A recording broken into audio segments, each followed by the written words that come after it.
Now, gentlemen, we move on to the morning aspect of the geographically challenged, and that's morning with a U, not morning without a U, as we press F's in chat for Korean CSGO. Unfortunately, it seems as though Korean CSGO is absolutely dead, and no one is going to be able to save it.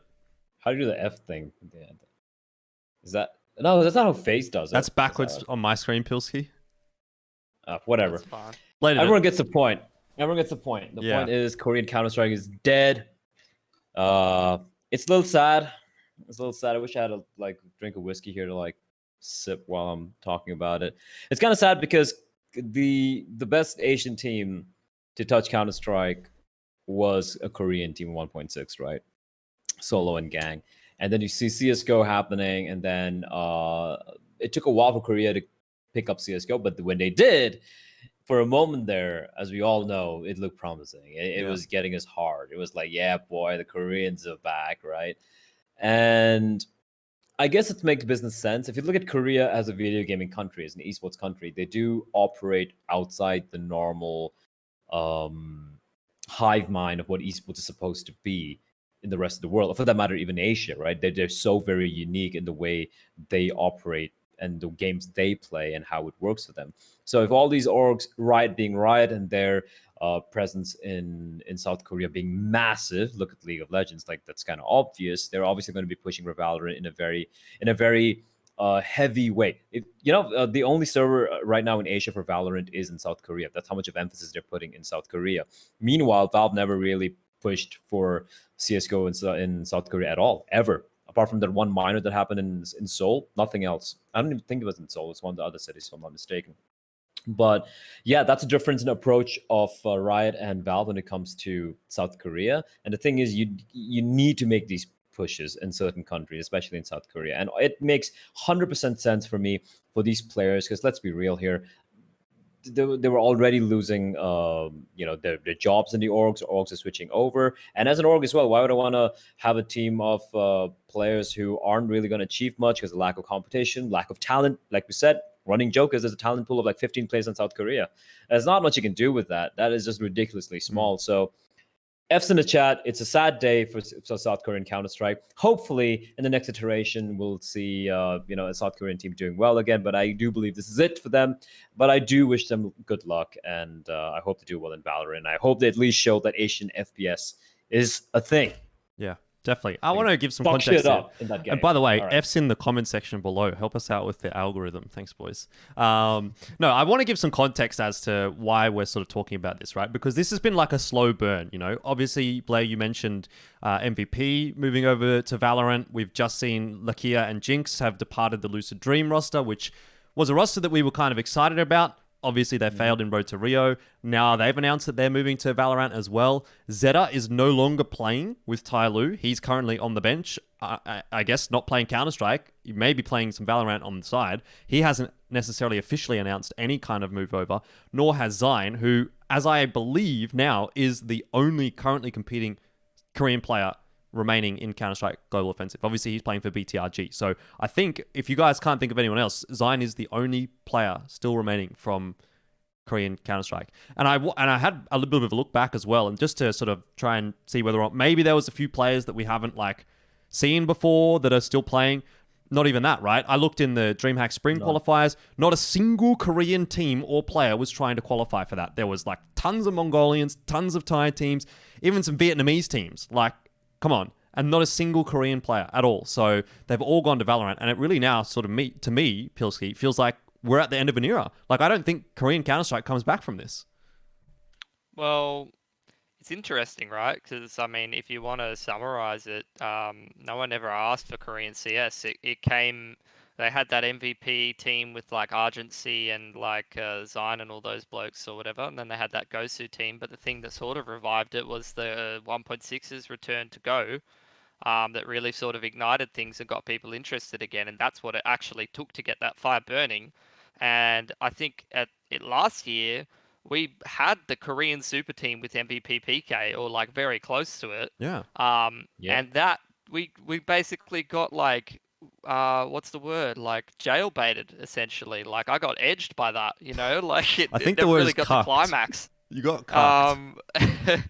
So that was like very disappointing. I think that happened to all of us. Yeah, true. And I just want to highlight something that we've talked about it a couple times between us, but we haven't actually talked about something on the podcast, which is an interview that we had with Jinx in the Road to Rio, where he said that they were going to make a Korean team that was Solo, HSK, Jinx, Lakia, and Zyne, and no org wanted to support them.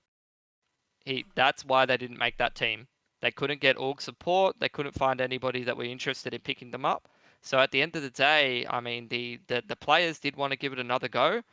That might have kept it alive, but the orgs were not having any of it. And MVP was probably the only org that was actually sticking around. And the second that they left, it's very rare that you see one org getting out and killing the whole scene, but they've done it.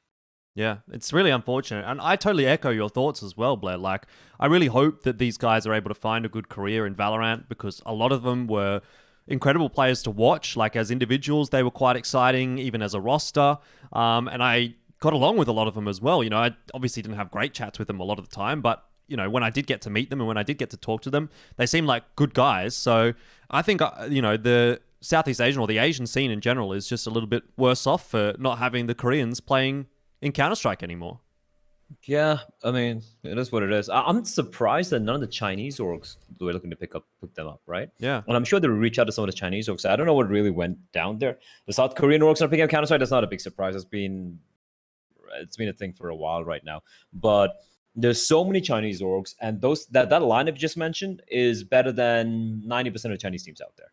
Yeah, that's not even better. Like the dream team. I mean, for me, the dream team, you get like Zyne, Zeta, Stax, maybe like Jinx, Lakia or something like that. Like, that is actually a team that could be best in Asia right now if you made it.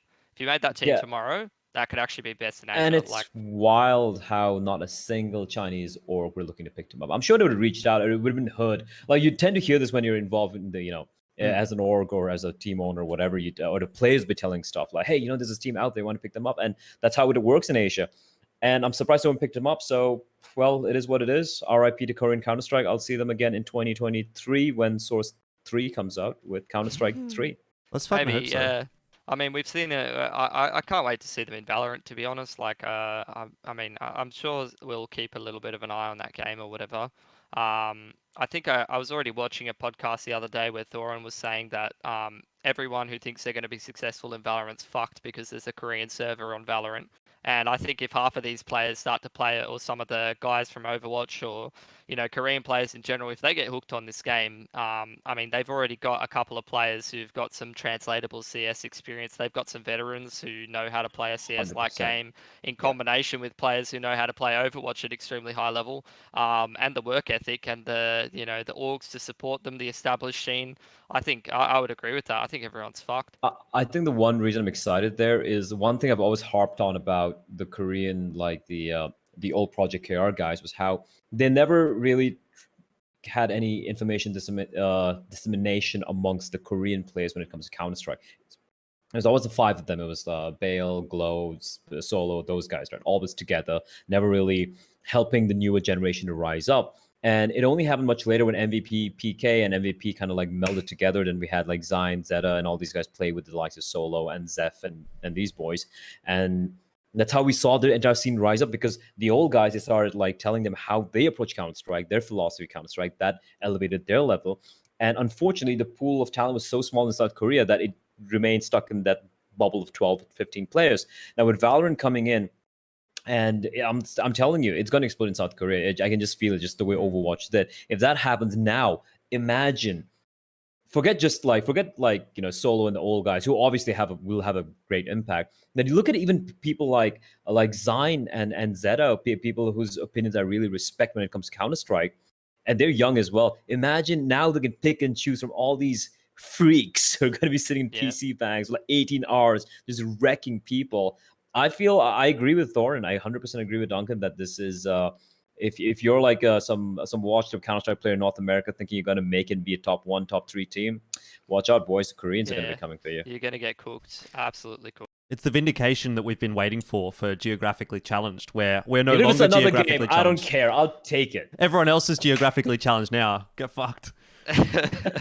Anyway, Yep. That's the only way we'll get any success, Jordan. Take credit for South Korea, one of the strongest esports scenes in the world. Let's go, mate. I'm on board. I'm on board. I love Koreans. Look, this is a bit of a bonus question and maybe not too related to the fact that Korean CS is dying, but do you think if Valorant comes out, right, and a bunch of new players come into this kind of a genre, there may be some that switch back over to Counter-Strike and there may be a resurgence of Korean Counter-Strike as a result of Valorant? Because I can't see anyone going, hey, I'm going to pick up Counter-Strike as a new game, but I can see potentially someone going, hey, I'm going to pick up Valorant, and then seeing Counter-Strike and being like, maybe I want to play that, and maybe I want to give that one a try.